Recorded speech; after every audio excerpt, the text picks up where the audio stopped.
আলাইকুম এভরিওয়ান, সবাই কেমন আছেন? আমি আল্লাহর রহমতে অনেক ভালো আছি। নতুন দিনে নতুন একটি ব্লগে আপনাদেরকে স্বাগতম জানাচ্ছি। সকালে স্নিগ্ধতা দিয়ে আজকে দিনটি শুরু করলাম। আজ সারাদিন বেশ অনেকগুলো কাজ রয়েছে ঘরে এবং বাইরে। তো যেহেতু বাইরে যেতে হবে, তো সকালের বাসার যাবতীয় কাজগুলো খুব দ্রুত হাতে শেষ করলাম এবং সকালের নাস্তাটা আজকে একটু হালকাভাবেই শেষ করলাম যেহেতু বাইরে যাব। তো আজকে বাসায় ছিল অনেকগুলো মিষ্টি বাকরখানি আর সাথে চা এবং বিস্কিট। আমার কাছে মিষ্টি বাকরখানি খেতে অনেক ভালো লাগে। অনেকের কাছে সল্টি যে বাকরখানিটা পাওয়া যায় সেটা অনেকের কাছে পছন্দ, তবে আমার কাছে এটা বেশ ভালো লাগে এবং আমি চা দিয়ে এই বাকরখানিটা খুব এনজয় করে খাই। তো সকালের কাজ কমপ্লিট করে সকালে নাস্তা খেয়ে আমরা সবাই মিলে বের হয়ে গেলাম উত্তরার দিকে, যেহেতু আমাদের উত্তরার দিকেই কিছু কাজ রয়েছে। তো উত্তরার দিকে যেতে যেতে এই রাজলক্ষ্মীর যে ওভারব্রিজটা আছে এখানে আমরা দেখলাম অনেক কিছু সাজানো গোছানো, তো দেখতে ভালো লাগে। তবে ওভারব্রিজের উপর যেহেতু হাঁটার জায়গা, ওখানে এই ধরনের স্টলগুলো না বসানোই ভালো। দেখতেই পাচ্ছেন আমার মেয়েরা হেঁটে হেঁটে যাচ্ছে, যেহেতু রাস্তাটা অনেক বেশি ক্লিন এবং পরিষ্কার, তো ওদেরকে ছেড়ে দিয়েছি, ওরা হাঁটছিল। তো অনেক দিন পর ওরা বাসা থেকে বের হয়েছে, তো খুব ভালোই এনজয় করেছে ওরা। তো আমরা কিছু ব্যাংকে কাজ ছিল ছোটোখাটো, সেই কাজগুলো শেষ করে চলে এলাম নাস্তা করতে, যেহেতু আমরা সকালে হালকা পাতলা নাস্তা করে বের হয়েছি। এখান থেকে নাস্তা করে আমরা কিছুটা ঘুরে বেড়াবো, তারপর বাসার দিকে যাব। তো ওখানে ঘোরা শেষ করে আমরা চলে গেলাম উত্তরার যে স্বপ্নের আউটলেট আছে ওখানে, সেখান থেকে নিয়ে নিলাম স্বপ্নের ভাইরাল যে বিফটা আছে সেটা। আমরা যে এলাকাতে থাকি সেখানে 3টা স্বপ্নের আউটলেট আছে, কিন্তু কোথাও এই বিফটা অ্যাভেলেবেল না। তো আমরা যেহেতু উত্তরার এই আউটলেটটাতে দেখলাম অ্যাভেলেবেল আছে, তো ভাবলাম একটা নিয়ে দেখি কেমন হয় খেতে।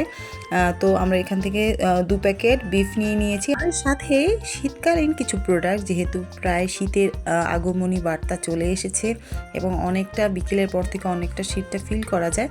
তো বাসায় আসার পর দুপুরে লাঞ্চ করে আমরা একটু ঘুমিয়েছিলাম।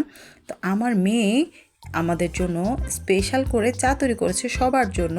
তো আমার জন্য এবং আমার হাজব্যান্ডের জন্য আলাদা করে খুব সুন্দরভাবে সে কাপে ঢেকে রেখেছিল, তো সেটা আপনাদের সাথে শেয়ার করলাম। এটা অনেক বেশি ভালো লাগার একটা বিষয়।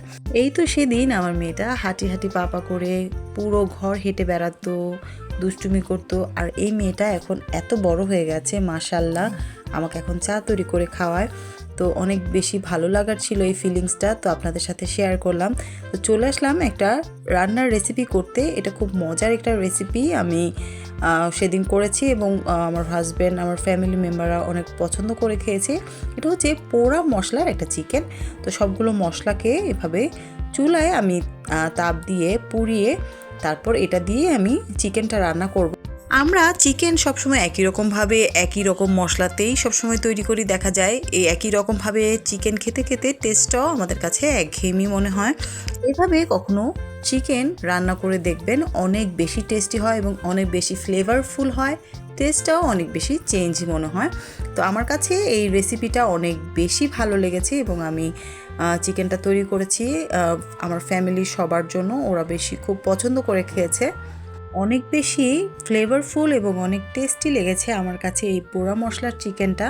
আপনারা চাইলে এই রেসিপিটা বাসায় ট্রাই করতে পারেন, আমার কাছে বেশ ভালো লেগেছিল এবং এই জন্য আমি আমার রান্নার যে রেসিপির যে চ্যানেলটা আছে এবং পেজটা আছে তাতে আমি আমার এই রেসিপিটা শেয়ার করেছি।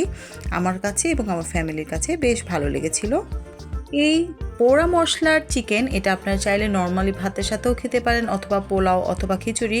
তো আমি সাথে বসিয়ে দিয়েছিলাম একটু খিচুড়ি, যেহেতু আজকে আমরা সারাদিন বাইরে বাইরে ছিলাম, তেমন বিশেষ কিছু খাওয়া হয়নি। তো এসে আমি খিচুড়ি এবং এই চিকেনটা বসিয়ে দিয়েছি।